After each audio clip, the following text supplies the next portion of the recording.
3 people died after a trench they were digging while constructing a house caved in on them in Nyeri. According to the authorities, 2 of them died while being rushed to hospital and a third in the trench. Rose Wangui has more. The tragic incident occurred in Mukuweni, Nyeri County.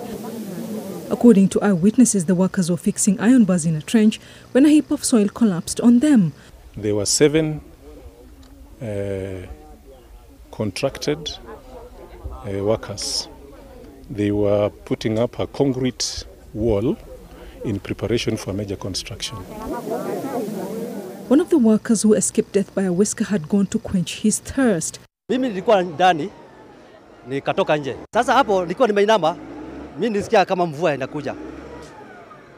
Automatically nikasema kuna danger. Mimi nikaluka step moja forward. Huko chini kuna watu walikuwa wanafunga chuma. Juu hiyo mchanga mali walikuwa wanafanyia kazi, hapo ndio mchanga ilianguka. So nikapiga duru nikaitana, huko kumeharibika. Residents were able to rescue 3, but 1 died on the spot while the other 2 succumbed on their way to hospital. 4 of them were actually trapped. So with the help of the members of the public who were there, they responded very fast. And our fire brigade from the county government, we were able to rescue 3. Kuna mtu mmoja tulipata akiwa nusu chingo.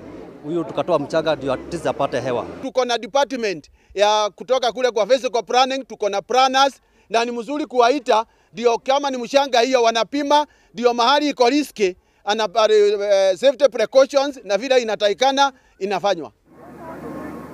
Nyeri County is prone to landslides in the hilly areas of Mukuweni, Udaya and Tetu. Rose Wangui, NTV.